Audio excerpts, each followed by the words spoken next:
dude. So like, we don't ever really talk about anything, dude. Like anything important, Like we just fucking free for all, dude. Fucking riff it up, man.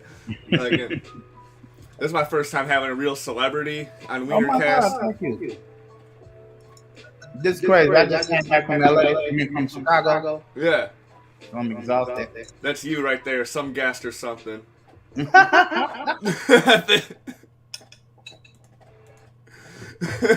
are some really cool graphics. No, I paid $50 for this animation. Get the fuck out of here, really? Yeah. I wanted dude to have make me a new one. He's like, dude, I don't even fucking draw anymore. I was like, God damn it. God damn it. I know that was heartbreaking.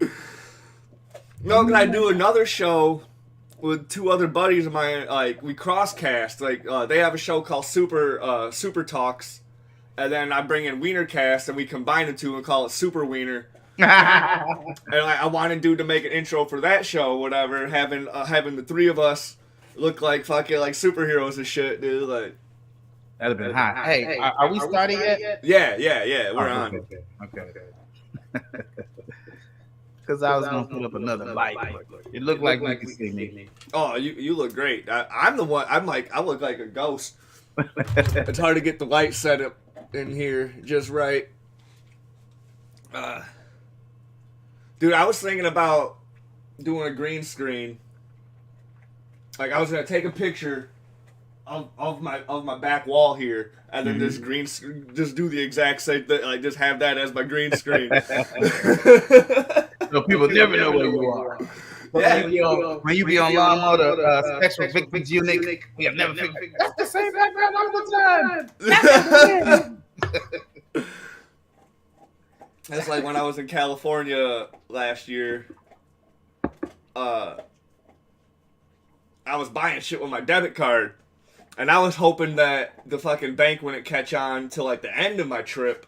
But the bank was all like, "Hold on, you're in a whole other state, dude. You're spending money. What's up?" And I was like, "God damn it! I was gonna wait till they were at the end of my trip so I could be all like, oh yeah, all that shit. Like I never left Illinois." What the fuck you mean, man? Hey man, times are hard. Dude, our B&B was a fucking block away from a dispensary, 40% off every day, 50% off every day. Ain't that something? What was that? Oh, Palm Springs. Oh man, I don't live too far, man. I think I want to go to Palm Springs now. They got this place called the 420 Bank. It's a lounge. It's a dispensary and it's a lounge.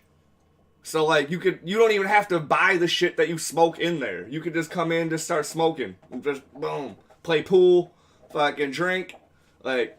That's what it's like in Europe. Like when I went to Europe and got high, it was like that. It was beautiful. It was a nice little setup, background, and everything. You don't feel no pressure to do anything. It was great. And they rolled weed for you. They gave you samples of whatever. Oh, dude, that's what's up. The day we were there was a burlesque show going on. And so, like, they were, like, giving out prizes and shit, dude, if you were able to do stuff. Like, they told us to take note of this one specific thing about, like, for, like, a certain way to, like, a burlesque move. So, like, then later on, they asked the crowd, and fucking my girl was, like, eager, like, ooh, ooh, ooh, ooh, ooh. And then she won this whole fucking, she got the answer right, and she got this whole fucking, like, stoner kit. Came with, like, an ashtray, a grinder, a pipe, and fucking what else? Came with something else, too, but, like, yeah, she got that. And then I got pulled up on stage. They're all like, if you can tell a joke and make us laugh, then you win this wallet or whatever. I was like, so I won this wallet because I was like, dude, I got this. I'm a comedian, you know? Like, I do this all the time. Yeah.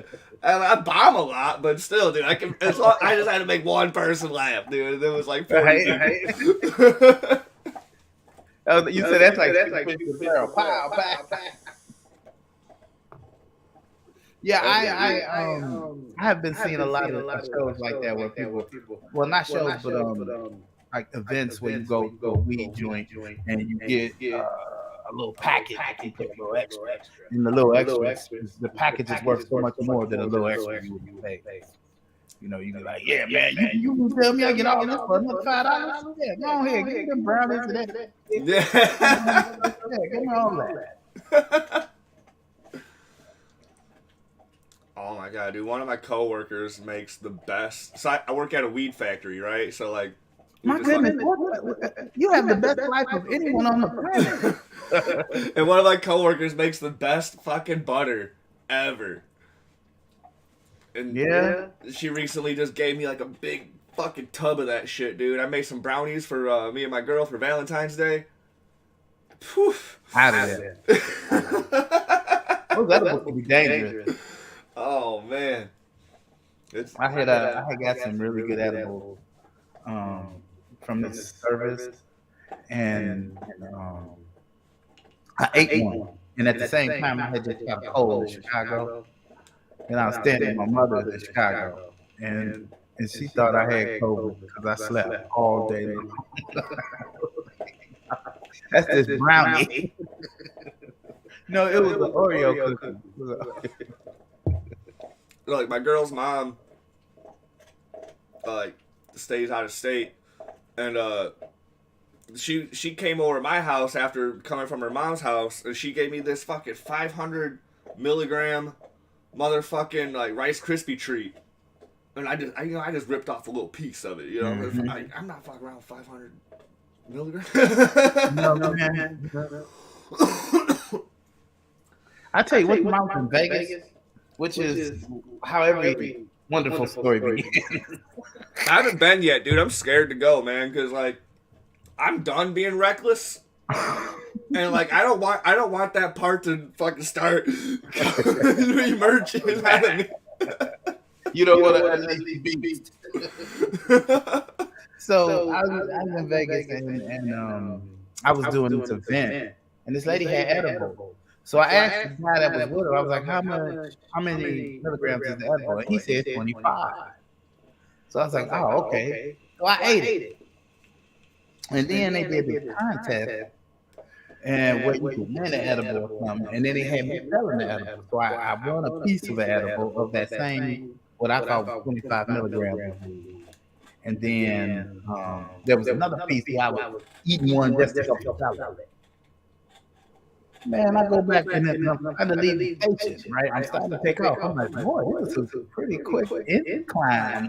Pretty fast, right? So I look at the guy and go, hey, man, how many milligrams did you say that Rice Krispie treat was? He's like 2,500. I was like, oh, 2,500. I was like, oh my goodness. So at this point, I'm feeling pretty good. So I was like, well, let's see what happens. It was insane, and I was so high. I don't think I've been that high ever. You ever fuck with mushrooms? I don't. I'm right here at cool weed right now. I'm thinking about maybe trying them because I hear they're kind of transformative. Dude, I had a coworker. He left our job recently to go make more money. He was making this tincture. It was for microdosing and shit. So like you just put a few drops in your water or whatever you're drinking, you know, put a few drops in, boop boop boop boop boop boop, and then you just start feeling good, like your body just feels good. I ended up drinking a whole bottle of it one day, and it felt like I had just eaten like 1.5 grams of mushrooms, and that's usually all it takes. Because like people who like to trip hard, they'll be like they'll eat like a quarter, and dude, that's insane. That's insane.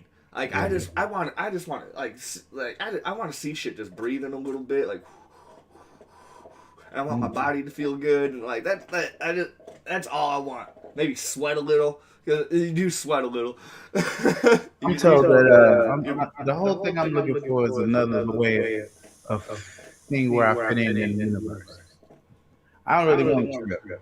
What I want is to. Oh, dude, you get epiphanies and shit too. Yeah, that's what I want. Yeah. That's what I'm I saying. think if that's what it takes to get me where I want to be. So like, yeah, if you ate like just like a gram and a half of mushrooms, like that's what like. Shit, dude, you can have a first timer, dude. 0.7, dude. Like, that's all you need. Yep. My brother, when we were kids, he used to grow mushrooms in his closet. It's like I threw a house party once, dude. My mom went out to Vegas with her boyfriend at the time. She went out to Vegas. I threw this fucking. Wait a minute. Wait. Rewind the tape a little bit. Yeah. You just said your brother grew mushrooms in his closet. Yeah. That's amazing. That's amazing.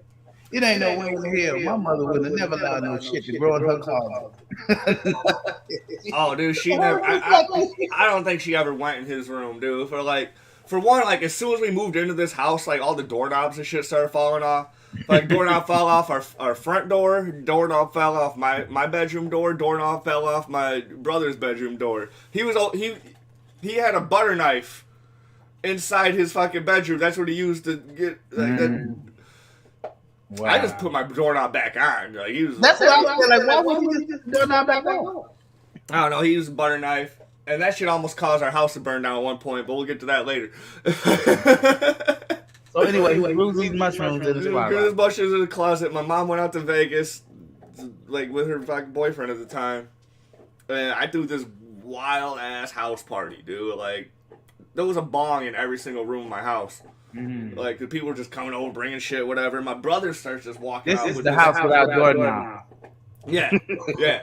My brother's walking with this fucking platter full of fucking fresh. They're fresh too. Like usually people fucking wait for them to dry out and then they'll weigh them and then that's how you'll get them when they're dry. These motherfuckers are fresh. So this is the first time I ever had mushrooms in my life. And he's just walking around, just handing shit to everybody, dude. Everyone's just, just and me and my buddy Kozar. His name ain't Kozar. His name's Corzarius. We just call him Kozar because he hates it. Yeah, I would hate that too. But we kept on following around this one dude who was just walking around my house and all like, man, I'm tripping balls. I'm tripping so hard I think my balls are tripping. It was a great time. Oh wow. It was the best time of my life. But then every other time I had mushrooms after that point, it has been a disappointment just because when you eat them when they're dry, they like stick to your gums and they taste awful and it's worth it, but it's just like well, somebody told me about a candy bar of some sort. Yeah, you can get them in chocolates and shit. Yeah. So what's going on with you, man? What's the latest? What's happening? Man, with me, like yesterday I was sick all day, so I used that to get off work early today. I'm still gonna get my 40 hours, man, because like I punch in early and all that shit, but like, hey man, things you just don't say. I'll still get my 40, dude. I'm not worried about it. I used to work for the government in the city of Chicago, in the county of Cook. Yeah. I know you were a correctional officer. This is interesting, and this is the whole point of me saying all of that is to explain to you that corruption in Cook County is amazing. Oh, dude. So I was my buddy. I don't know if he's really a buddy anymore, but like his dad is a Chicago police officer. Right? So, like... Sorry about that. Oh, dude, it happens, dude. Like, my dog was back here just, like, chewing on a bone and shit the whole time. I'm pretty sure you heard that. My baby was sitting down. Just wait. This dude I used to hang out with or fucking just, like, chat around with and shit. Like, 'cause his dad's a Chicago police officer, right? And... So, like, when you go to his, like, family parties out in, like, Chicago and shit, dude, it's all these Chicago cops or whatever that they're fucking out there and shit, too. And there's this one particular dude, Red, who just he tells these stories, and he tells it in like a glorifying manner about how he just beats the shit out of inmates, like slamming their heads against sinks in the bathroom, and also like it's because there's no cameras in the bathroom, so you can just fuck people up and whatever, and he would just, and everybody would just be laughing and laughing. Oh my buddy Tony is up in this bitch. So so you were saying everybody would be laughing. You know, it's Tony that just jumped in, he can vouch for this shit too. Like he's like the whole family just be like laughing, like because I don't know if they know that he's serious or or they just like they're just about that fucking like I don't know. No. Okay, so most of the time people celebrate shit like that. They're happy it's not them. You see, that is a direct response to being glad that you didn't have to deal with it. And the other thing is, there's a lot of groupthink that happen when you're in those situations. But I will tell you this: at the county jail in Chicago, that law enforcement organization made you be on probation for a year. So that means the first year you're there, you have to do whatever they tell you to do. Right. And they don't explicitly tell you things, but you get the point. You know. So Tony, I don't know if you're muted or if you know you're muted or not. But yeah, that's wild. And you got to give a certain degree of commitment to keep getting promoted. So what's the point of picking a job if you don't want to be at the top of it? Yeah. And so in order to get promoted, you got to show a certain degree of commitment, and that commitment kind of adjusts your morality a little bit. That's why I was never much more in the office, because I didn't even want that job. Right. That was the job my father wanted me to have. Oh, dude, so Tony's at work right now, but he wanted to say he likes your work and congrats on the transplant a couple years ago. Thank you, brother. Thank you. That's cool. That's cool as hell. And he even doesn't that much of it, right? Dude, I'll be right back. My dog's tweaking upstairs. I'll be right back. Okay, I'm here. We'll hang in there. So yeah, I was a correctional officer for 9.5, 10 years. And one of the things I found that the less you were willing to play the game, the more they was willing to just keep the pressure on you. Like they're gonna make you do something. Dude, dogs next door were talking shit, I guess. So my dogs had to go out. I can't handle business. Look, who on it? I got this little bitty pit bull, and man, she is about that life. Yeah. Oh my goodness! Anytime she see anything move, I'll bite it. Oh yeah, dude. I thought my pit bull's 10 years old now, and I thought once he got old and shit, he was gonna calm down a little bit. Nah. He's got cancer and shit now too, and he's still he acts like it don't even faze him. I'm like, all right. Man, that's good. Yeah. It is some wild stuff. And then being black is even harder for me because most people that are black. And then you get this feeling of unbelievable guilt when people feel like they can say things to you, and you be like, I don't really agree with this. I just gotta do this job. You know what I mean? Yeah, I'm just doing my job, man. Yeah. But after a while, once you get that year over with, there's not a lot of leaders there. There's a lot of people that's real scary. Yeah. So, I just took over every situation I was in, and I de-escalated.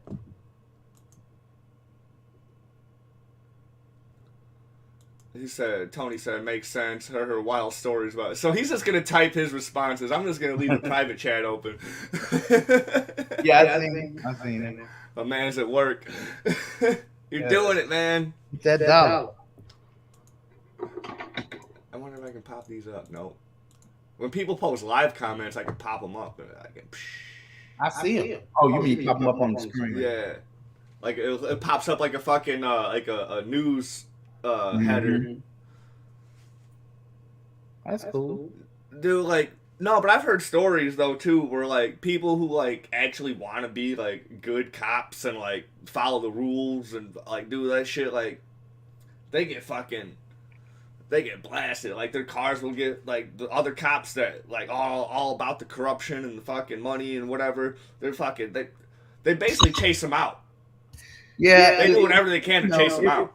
It's not always as bad as like say Serpico. It's a different type of evil. It's a you have to have the understanding that what you're trying to do is not secure the area. It's what you're trying to do is make the people that are there submit for no reason at all. Like there's no need. The building does all the work. You don't really have to do much of anything else. And guys will, provoke people and all this. Right. I was in jail for a weekend, and one night, I went to bed early, and I shut my door, but I guess I didn't shut it all the way. And the CO that checked at night didn't notice it, so I could have just like opened that bitch up throughout the middle of the night and just started walking around the bitch. Like, how'd you get on the cell? I was all like, that's on you. It's on you. You know what? They would want to write you up. Because you should have known better than to come out. Yeah, that's why I didn't. That's why I didn't come out. Authorized area. That's why I didn't come out. Take your ass back in there. I got time for this. Oh man, I had the cell to myself, so I took the bunk, the other bunk's mattress. I had a double mattress, double blanket.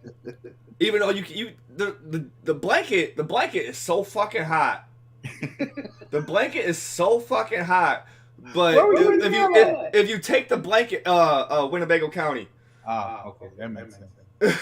And if you take the blanket off, you fucking start freezing. So like you're either freezing or fucking just sweating your ass off. Oh yeah, at least you had a blanket. Oh yeah, right. My very last day. You were in a temple. No, hell no, dude. There was this person around the corner from me. I guess he was there for a while though. Like this motherfucker had the TV facing in his window. Dude was fucking so like motherfuckers had their own decks of cards. I didn't have shit, dude. Like I was only there for a weekend though, so I wasn't like really have no chance to establish yourself. Yeah. I was like, dude, build a life. Right. Alright, I'll be right back out with these dogs.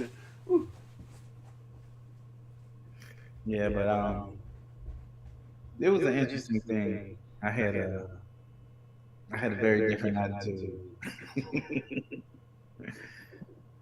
One time was very close. Oh, I was never in jail. I see. Yeah. I was locked up for traffic while I worked at the jail. I was at Evergreen Park, and Evergreen Park has never been very welcoming to black people. So what? I was at Evergreen Park. I got arrested for a traffic deal while I was working for the sheriff's department. Yeah. Like this dude actually locked me up for not having an admissions test. I didn't even know what those were until I moved to Lockport in 2009. Mm-hmm. I didn't before then. Like I didn't know what admissions test was because we don't have to do them out here in Rockford. No. Like Winnebago. I guess like Will County doesn't have to do them, but Cook County does. I don't know. Like me and Tony had this whole discussion about this. Like not too long ago, like I think like 2 months ago, like because like we were arguing like heavy about this, like just like in like a group chat, like we were arguing hard, and we both ended up being right and both ended up being wrong at the same time because like there's just certain counties in Illinois where you have to do emissions tests. Winnebago's not one of them. Probably based on the population. Yeah, something like that. People with the most cars. Yeah. I be seeing some cars in Chicago. I'm all like, nah, dude, this motherfucker ain't passing. Ain't got nothing under it. Just straight air. I've been seeing people drive amazingly aggressive in Chicago too. Like they trying to have accidents. Guys swooping over 3 lanes. Oh yeah. At the very last. Man, there's part of this one road. Actually, it's 2 separate roads, but it's like as soon as I get off of 20 and onto West State, I gotta hit right before I get to my left turn. This whole little maybe like quarter-mile stretch, people be pulling out of their intersection so recklessly, dude. I'm driving fucking like 50, 55 down this road. Motherfucker's gonna pull out a Farm and Fleet right in front of me. Right in front of me. I'm like, what are you doing? I'm like, just wait a second. There's nobody behind me. Just wait a second. And this is like every single day, dude. I'm like white knuckling my fucking like every single day. And then when I make that left turn, that stretch until that next light, people do the same shit. And I'm just like, what is up with this one area of town where these motherfuckers are just, they don't care about their lives. They don't care about their lives, man. It is the southwest side of Rockford, too. So there's something about southwest sides that just don't make sense. Anywhere you go on the southwest side. My family stay in Englewood. So that you can't get more southwestern than that. That's over there, not too far from the airport. Tony just said, I remember this time I decided to be nice driving in Chicago, let a person merge in just so they could get into an accident 15 feet ahead. I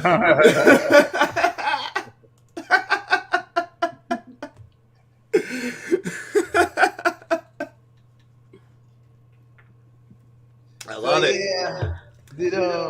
I love it. I said I love it. So I wanted to talk to you guys about the whole Jones. Oh man, so I didn't even realize. I didn't even realize you were Toby Jones when we met the other night, right? It wasn't until we went to the bar across the street, because I had my buddies with me at the table and shit, and then 2 of my other buddies showed up after the show because they didn't get off work till 10. They showed up after the show. We all went to the bar across the street, and my buddy Jeremy was like, man, I didn't even realize I was Toby Jones until he said so. I was like, Toby Jones? He's all like, fucking barbecue foot massage. I was like, that was him? And like during your stand-up, you were talking about like you used to be fat as hell, and fucking and I was like, God damn. I was like, damn, I would have been fucking fangirling over that motherfucker if I recognized. And I had just seen you, like not just, but like a couple of years ago, I seen you on Wavy Web Surf. He interviewed you and shit, dude. So like, yeah, what was that like meeting him and hanging out with him? He's pretty cool, man. He's like, I guess what makes this show so good is that he really knows how to interview. Like, he is really amazing at getting. That dude does his homework. Yeah. That dude does his homework. Yeah, for sure. I forgot. I think you were the first person he ever interviewed, too. Really? I think he said that in the interview. Like, I think he said you were one of the first people he ever interviewed. Maybe, if not the first. Interesting. I'm gonna do another interview with him. I'm gonna talk about what we're gonna talk about. Oh shit! Hell yeah! Lay it on me, Captain. I had made when we made that Toby Jones video, I was trying to be friendly. They asked me to help them, and I helped them. And then it got really big, and they stopped treating me like I was helping them, and more like I was just an actor. Oh hell no, dude! Like you were the face. You were the face of the company for. Yeah. And so what wound up happening, there was a lot of opportunities that they ruined.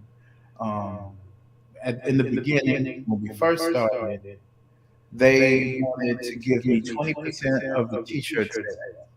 And I accepted that because that's when they first started selling t-shirts. So you got to remember that YouTube was very, very new then. Yeah. And so they had just what was it? It was like 2009? 2008 2000 was when we did the first one. The first one was in, like November of 2008.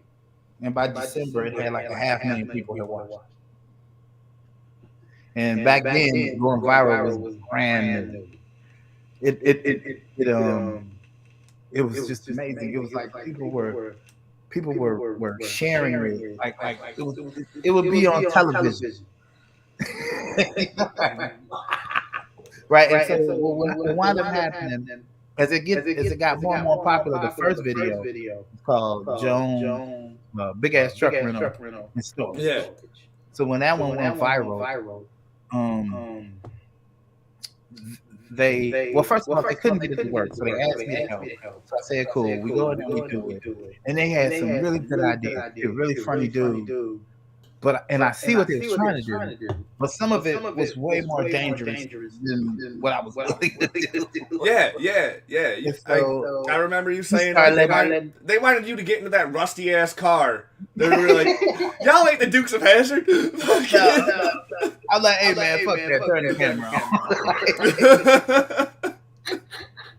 And they have a lot of times, and this was the beauty of it. This is what I miss about doing that character. Is that Pedro and I had a really good rhythm. Pedro would direct the videos, and Pedro was the creative. He was cool, but Romero, he was the business guy, and he kept trying to make me feel like I was lesser than. But as a team, as them together, they would consistently ignore me or ignore anything I had to do with that would make me any money. Right? Anything that would make me any money, either they would ignore it or they would ruin it. One way or the other. And when we first started, we used to sell t-shirts, those first t-shirts, and they would give me 20% of the t-shirt sales, but they were physically putting them in bags and sending them to people. And because they were doing that, they got upset with me and was like, if you don't start helping us put them in the bag, we're not gonna keep giving you 20%. Now this literally has my picture on it. Right, it's got your likeness, dude. Like, yeah. And they don't want it. And so when they start getting commercial opportunities, I was at the point where we were about to do this really big thing, and every time they found a way to ruin it by asking for too much money to use the character. They made it so hard. I mean, $1 million opportunities. When I asked them, I was like, hey, listen, guys, why don't you take 20% of what I made and then we'll call it even? Now, 20% of millions would have been millions. That's how many millions it would have been. But they didn't want to do it that way. And they just ruined the whole opportunity and got to the place where the people was like, well, we just don't want to do it anymore. Like, you almost had a sitcom, right? Yeah, we did, but that wasn't ruined because of them. That was okay. But I tell you this, even in that, it was some foolishness. Like, they have been, I have just told you a few of the stories in the tip of the iceberg, but from the beginning, right after that first video, they were disrespecting me. They disrespected me as much as they could. And one of the things they did, just as a sample, just to dip your toe in it, they had this guy who wanted to do a boat commercial. If you look on their site, you'll see where they have a boat commercial where all of them are on this boat. And it probably got about 60, 70K. And it was a funny video, but that's not what they wanted. They wanted me to do it. And they told him, let us do it because we don't want to use the character. As if I can do it as myself. Yeah, you can. Like, comedians are also actors, you know. Like, so like you could play a whole other character and put a wig on, like whatever dumb shit. I could have been him as me. I could have been Toby. We didn't even have to mention Toby Jones' name. Right. It could have just been me selling that. Yeah, absolutely. And instead of them doing that, they kept it for themselves and made that. Wow. And it was a lot of stuff like that. And so after he got to the point where it didn't look like they were ever going to give me any respect, I still hung in there with them. So like when we got to the pilot, it was called Toby Makes a Million. And Toby Jones would come up with a new business every week. Yeah. And the first one, the pilot, they gave him a list of things we could sell, and they gave us the weakest stuff they could find. It was water. They had me selling water. And so we did this. They came up with this idea where we Toby Jones could sell water. And he did. And dude, the pilot was amazing. I mean, at the time, I wasn't paying much attention to how good it was because I was trying to get through it. Right. Now that it sat on the shelf and I look at it now, I'm like, man, that was pretty funny. Also, you have the pilot. I do. I have a copy of the pilot. Oh man. I don't think they're gonna legally let me show it. Oh no, I wasn't gonna like. But if you could privately send me, I can send it to you. Yeah. Oh, absolutely. Oh, hell yeah. Hell yeah. And it was really funny. It was just the first couple of acts. The first act was me doing man on the street stuff, but it wasn't regular man on the street stuff. It was like we called it market research. Right. That puts me out talking to people, asking them silly shit. And it's really amazing to me how people let me ask them crazy shit. Like people let me approach them and say crazy shit to them. Like you ever these people with their children, they were Swedish or something. And I was like, do you beat your children? And the lady was like, of course we don't. And the guy was like, eh.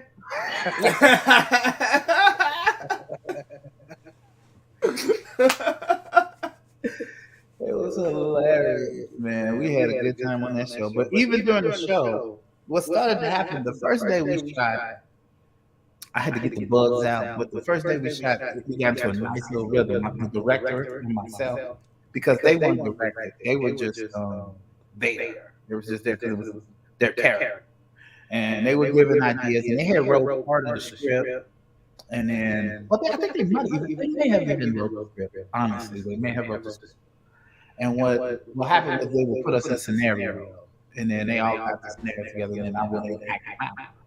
But we had already done that before as a sizzle reel, so I pretty much knew what the rhythm of the show was.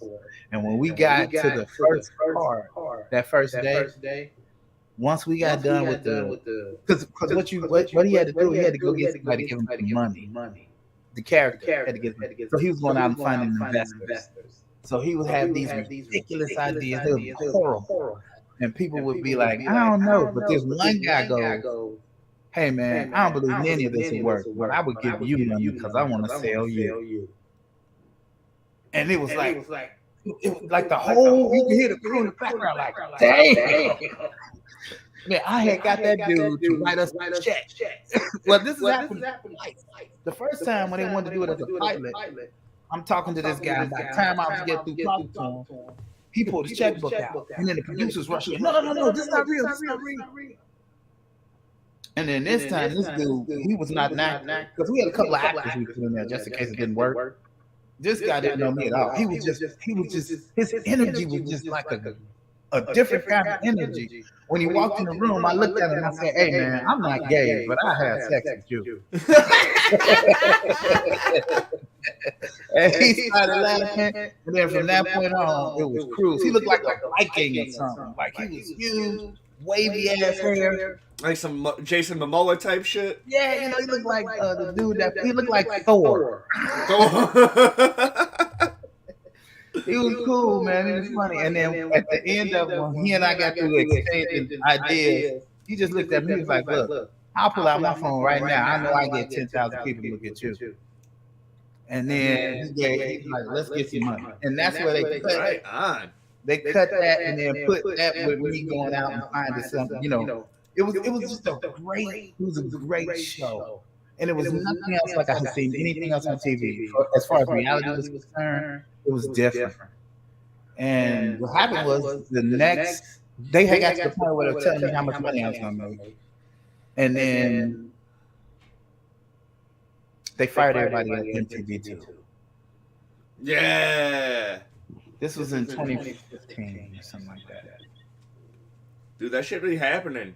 It's Mm-hmm. and this happens during company mergers. I've been noticing because this happened at my job. We merged with some other fucking whatever marijuana, whatever industrial shit, and then a few months later, they laid off half my cultivation staff. Wow. They laid off. They had their own. They laid off all of our extraction team except for 3 people. How many was on the before? I think 8 to 10. There's like 7 people.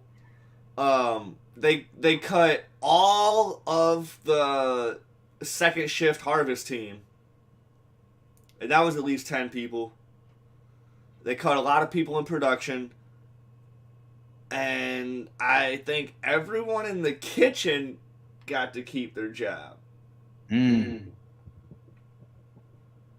But either way, dude, like they did, like we hired this one dude last year, and his job is basically just like fire people or like make everything more efficient or whatever. Like, so like, yeah, like you seen the movie Office Space, right? With Mike Judge or whatever.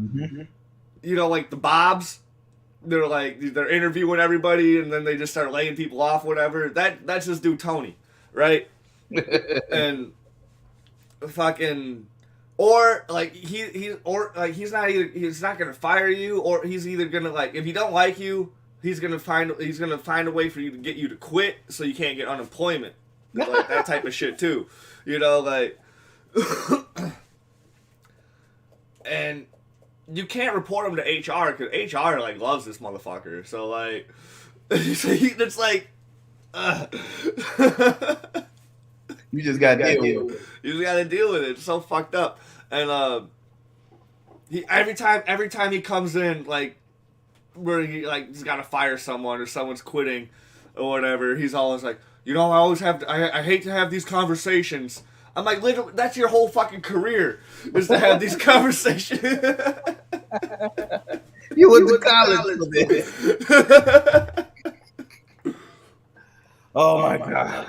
This is the part of the job I hate to leave. That's literally what he does. He goes from company to company to company to company and makes them more efficient. And like, he just starts firing people. That's what he does. He just like, this dude don't know. People who remain got to do twice. This man doesn't know anything about growing weed. And now he's in a company like that's all we do is grow weed, and we make edibles and what, like, all this shit. And he's like, I'm gonna make this place fantastic. For who? Certainly not for the consumer or any of the people that work here. This dude's fat as hell. Less people working, you're gonna make more people have to do the same shit, which might make it a worse product. This dude's as big as Toby Jones, right? And fucking, and so like he's like, we're getting all new scrubs. We were scrubs in our fucking like flower rooms and shit. He's like, we're getting all new scrubs.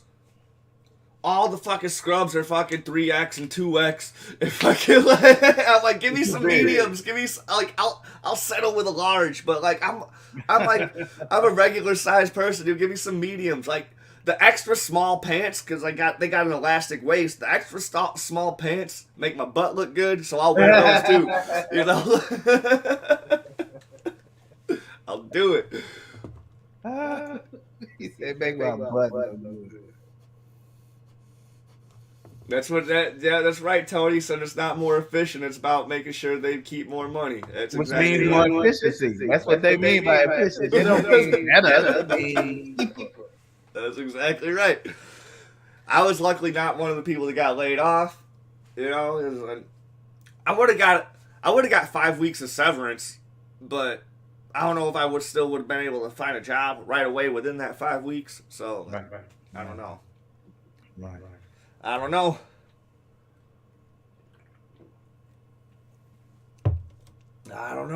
It's just wild out there, man. So that's why we are doing this new tour. It's the Save Toby Jones tour. I'm working everywhere. I want to see people. I want to talk to people. I want to spread the word. You said you'd perform in a phone booth if people were watching. Yeah, call me. I was in phone booth. What happened was that's the thing. Hold on. That's the thing I don't get, like, about comedians sometimes. Like, motherfuckers, like, will get so big they forget where they came from. You know, like doing fucking shows at like coffee shops and like even busking sometimes. You know, even like this. Even like if you were a pro athlete, you only got so much time to be in a spot to get some money. Like not everybody gonna have a 30-year career. So when you hot, you gotta make all you can make. Yeah, but like let's just say you're like just in like a town or whatever somewhere, like you're gonna act like a fucking like coffee shop open mic is beneath you or some shit, you know, like I'm sure you can still go there, but you can't let nobody know I'm coming. Exactly. Yeah, that's exactly right. You just gotta pop up. Yeah. Mm-hmm. That's exactly it. But that's the thing about that's what I wanted to tap on with this whole thing. Because they had been so unfair to me, because it was so hard with those guys, I copywrote the song. They own the character, but I copywrote the song. The Jones barbecue and foot massage song. Yep. And now I own it. So every time somebody play it or sing it, I get a little bit of something for it. So I want everybody to start watching me on every podcast, everything, everybody that's in the sound of my voice. Joe's barbecue and foot massage. Joe. Hold on, I gotta stand up on my fucking. Don't hurt yourself. Joe's barbecue and foot massage. Dude, I'll put that shit everywhere. So when you watch it on YouTube now, I get the money for it. Nice. They already got a lot. They got a lot. Because let me tell you something, man. I didn't even know. They got 140,000 followers. Now, since I started trying to grow my thing, I got about 3,000. But since I started growing mine, for every 100 I get, they get another like 10,000. Do they own the character? They own the character. And so, you know, I didn't know they get paid for views. I didn't know they got paid for followers. Oh, yeah, dude. Followers plus views. It's, yeah. Well, they never paid me for followers. They only paid me for views. And they really didn't pay me fair for that. I think it's under the same income. Like they'll pay, like they just cut you the check for both follow. Well, here's what happened. They hadn't paid me for like 8-10 years, and then when they did pay me, they paid me about $3,000. No way.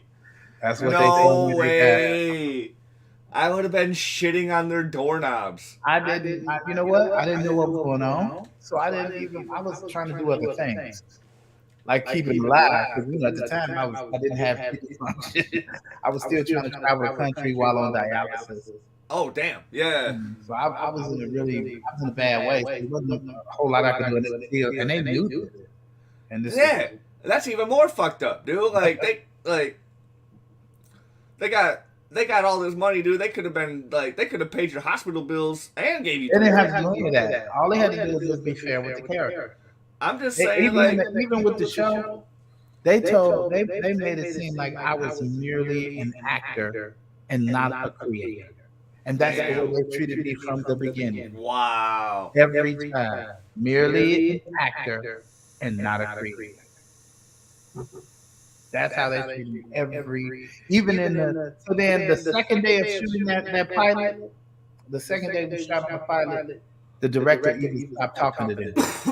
And I still would go back there and talk to them to help them get their vision. Right. But despite all of that, they never wanted to really share with me. Dude, I'm gonna send you a link of these skits that I do for this buddy of mine, dude. I think you'll get a kick out of them. My buddy Wyatt out here in Rockford, he's got this channel, Notebook Movies. And for the past like 12 years or so, he's actually just like, I think just recently within the past 2 or 3 years, he's actually made this, he's made this channel successful enough to where it's his actual real job now. Like, he don't have to work at Molly's Slots anymore, or fucking whatever dumb shit he was doing. So he makes these skits called FML, for Fuck My Life.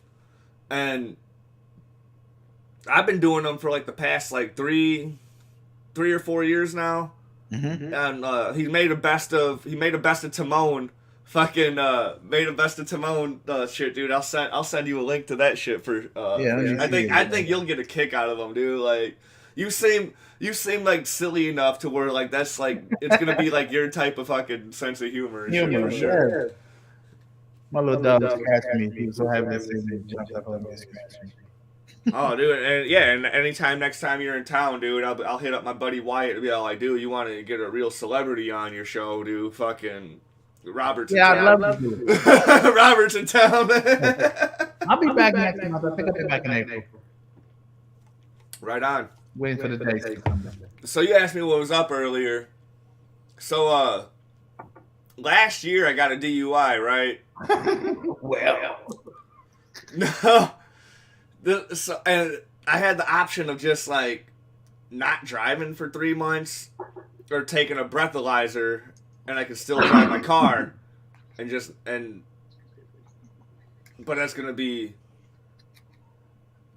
Wait, no, I think it was like not driving for a year or having a breathalyzer for 6 months.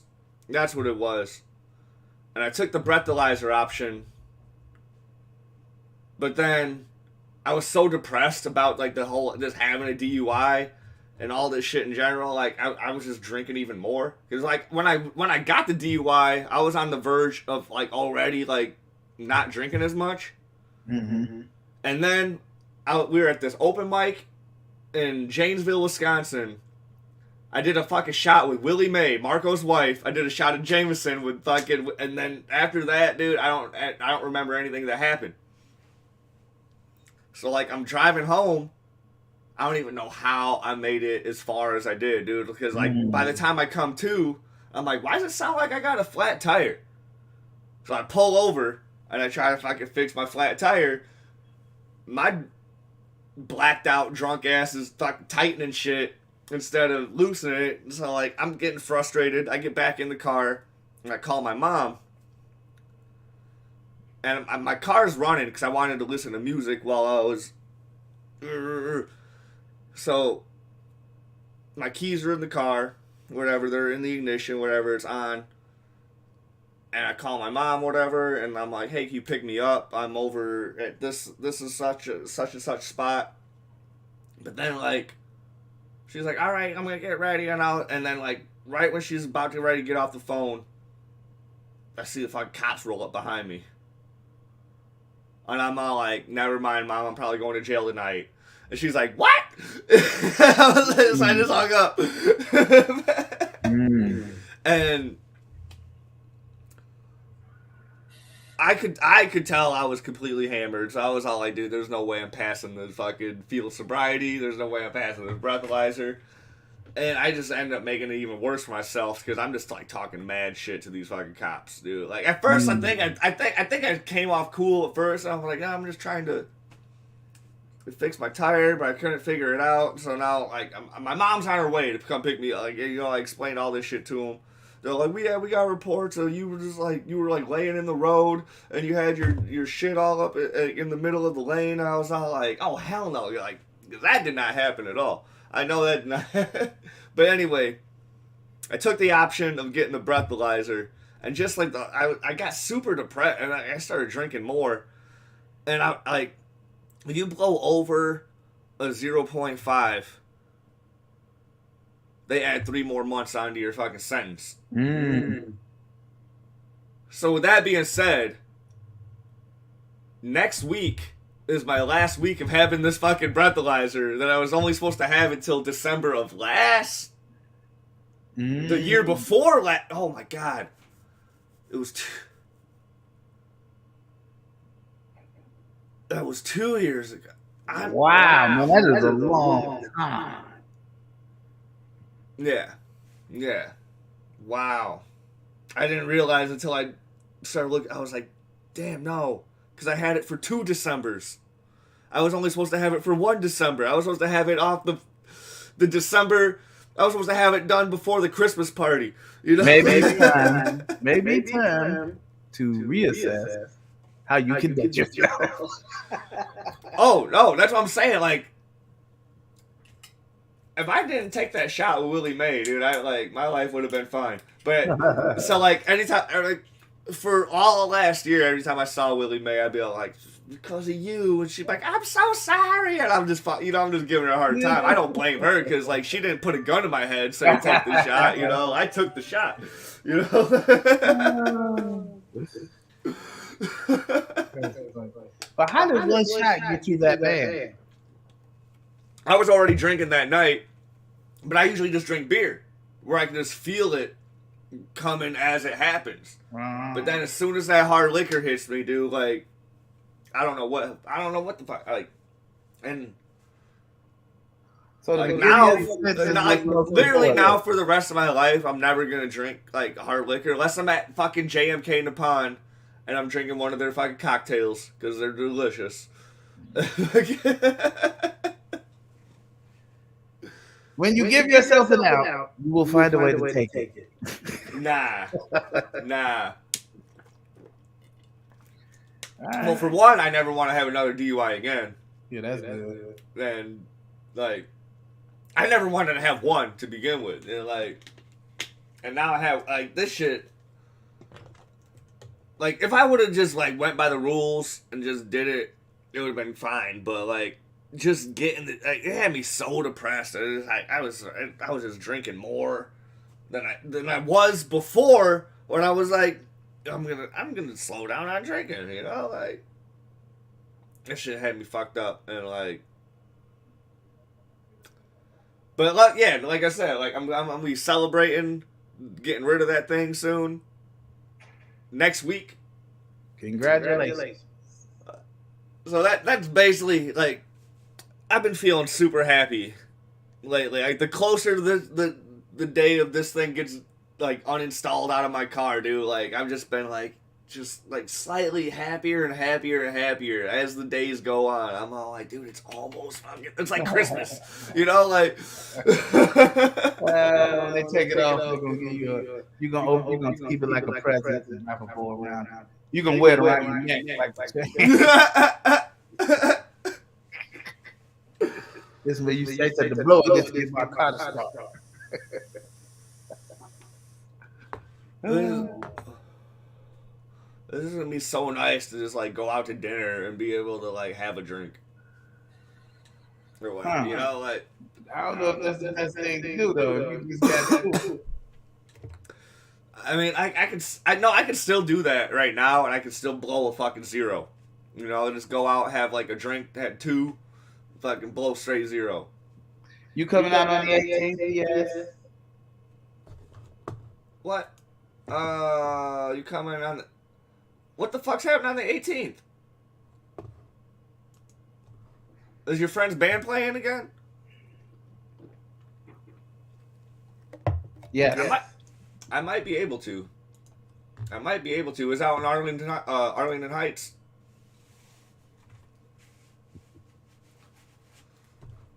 Also, yeah. the same Irish bar. Triple. Blitz. Yeah, dude, I possibly, yeah.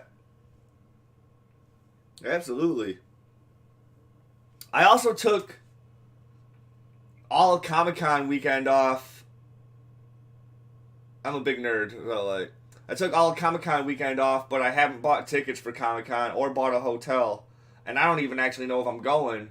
So I might just have 4 days off and just be like, fuck it. Actually 5 days. Thursday through Monday. But if you end up wanting to like go to like Comic-Con on like Friday or something, or Friday or Saturday, dude, we can just like go out there for a day, kick it. Where is it? McCormick Place in Chicago. Oh. I thought, what happened? When did they stop putting the auto show in McCormick Place? I think they still do. This last one wasn't there, was it? McCormick Place does a lot of shit, dude. I was so like I'm also a union stagehand, right? And Teamsters hired us to do a gig out there. Dude, it was this big ass like machine convention, and it took up all 4 sections of McCormick Place. Because usually when they have a convention, you know, it's just the one like one section will just hold it. This shit took up all 4 sections of this shit. And we're driving forklifts with fucking, like, the extra extendy long forks. Because a lot of these crates are, like, I don't know, it's like the biggest shit I've ever seen, dude. And I was scared. I was scared to fucking move a lot of this shit around. Because I was like, dude, I fuck up one of these machines, dude. Like, these things are worth more than I've ever made. Yeah. Than I'll ever make in my entire life. Like, he said something about the one where the robots fight. I guess he's talking about where the auto show is, I guess. No, dude. This was like some engineering fucking convention where people, like, it wasn't robot fighting. It was like just these big, stupid, like, elaborate ass machines. For manufacturing? Yeah, like yeah. Like, it's the new era of the Industrial Revolution type shit. And well, I went to a vocational high school. So it was a lot of stuff like that. I could like they would teach you how to make. I used to be able to fabricate metal. So I went to like an arty high school where they were all about like theater and shit. Yeah. They made sure we had we could use. Yeah, that's an old man just bit. I think we did have a good like computer program, so like people could learn how to be smart with computers and shit. But like our welding classes and our I don't remember them even like being all that. Like I didn't take them. No, because I was just all about I was about art and theater and shit anyways, dude. I can draw you some cool shit, dude. I'll draw you some cool ass shit for you, man. I'll send it to you. I took auto mechanics, machine shop. Like machine shop where you actually. Then I took a foundry class. Like I could make a manhole cover or some shit. Oh shit! Hell yeah. And then it was another. I took another class. I can't remember right now, but it was 4 shops for 20 weeks, and at the end of the 20 weeks, you'd be pretty efficient because everything about the school was about learning measurements. And if you could figure out the measurement of the thing, it's easier to create. Especially when you have an option of machines to use. So, like if you wanted to make, let's say, some weights, you take a big. They already have fabricated bars. So you just got to measure how long the bar got to be and then decide how you want the pieces to fit together. Yes. Or they're already decided and you just follow what you got. Really is what happens. Oh, there's already a fucking like a drafting. That's I took that too. There's already a template for all that shit, dude. But like all you have to do is just. Well, back then they would have people who would make the like, okay, let's say you didn't know what you want. You had an idea. So you would give me the drawing, and then I look at the drawing and make it. So it would be like the first one, the prototype as right. But back then you didn't have what they got now. Now you can do it with a computer. Yeah, with CNC shit, dude. Like and what's it? Computer aided design. Yeah, CAD. Yep. I used to be a draftsman. I was a computer aided. Yeah, they used to call it back then. It was computer aided drafting. Now they call it computer aided design. This was when it was really new. When it first started. You didn't even. My my stepdad was trying XY to. coordinate. Back in 2009, my stepdad was trying to get me into learning AlCAD or fuck. It was CAD something. AutoCAD. It was like designing shit with XYZ coordinates. You know. Yep, like, that's what it was. Yeah. That's what they taught us. When it was like in the 80s. When they were just starting to have computers. This when they said matrix computers. Actually, this was in the beginning. They had DOS.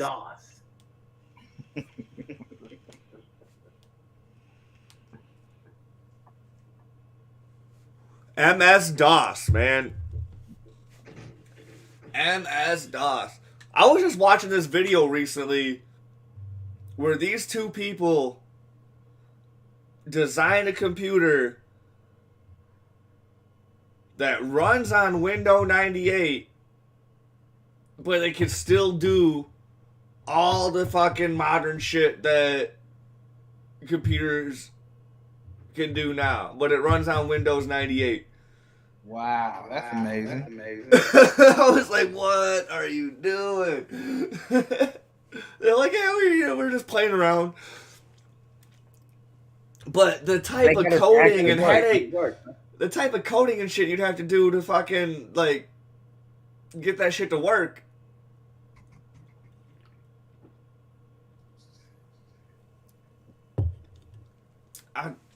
That'd give me a headache, dude. It fucking... There's this website one of my coworkers been going crazy about called, it's like seedfinder.com. So, like, you could look up a plant, like a plant type, like Northern Lights haze or whatever, and then you can find its entire fucking lineage on the fucking Seed Finder shit, dude. And I'm all like, and I'm afraid to go on that website because, like, the type of brain I have, dude, I'll just fall into a rabbit hole of fucking just like trying to learn everything about every strain. Like that, you know, that crop dust is passed off from, like, whatever dumb shit. Like, and I would just go crazy with it, dude. And all right, I got you. Man, it's been a pleasure having you on, man. Hey man, thank you for having me. You know what? I was in Chicago. We just flew back today, and I didn't get here till like 3 in the morning. Right. So I've been up doing stuff. So I appreciate you having me on, man. The time difference is crazy, dude. Like I've experienced it. So, like, I know. Man, dude, if you ever want to come back again, dude, like, hit me up, dude, or I'll hit you up, or like something, dude. Like, if you ever want to come back, dude, like, I can have a couple more guests on. We'd all just chill, and just fucking just hang out and just like talk shit. Absolutely, I love to do that, especially if I was I may be in town. Like, I'm in town in April. I'm pretty sure. All right, hell yeah.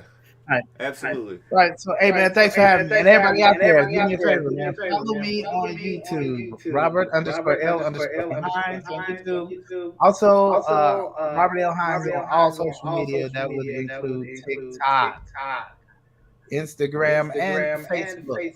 Now you just convinced me to get TikTok. Coming to a town near you, the Save Toby Jones store. We also have a store. Save Toby Jones store. So you just convinced me to get TikTok. Do a bunch of stuff. You just convinced me to get TikTok because I don't have TikTok, but not like I'll watch yours because I'm pretty sure they're fucking hilarious. Yeah, I got a bunch of them. That's why we got the most followers, and it wasn't crazy how we got it. Man, I wish I should have asked you in advance to ask you if you had anything to plug, because then I would have just put links. Actually, what I can edit the description later. Put it, send me links to everything, and I'll put them in the description in the video. Okay, I got you. Afterwards, and hell yeah, dude, and yeah, dude, like, let's link up. It was great having you, man. Like, this has been one of my favorite episodes of all time. Thank you for having me, man. I appreciate it. Talk to you soon. See you, man. Later.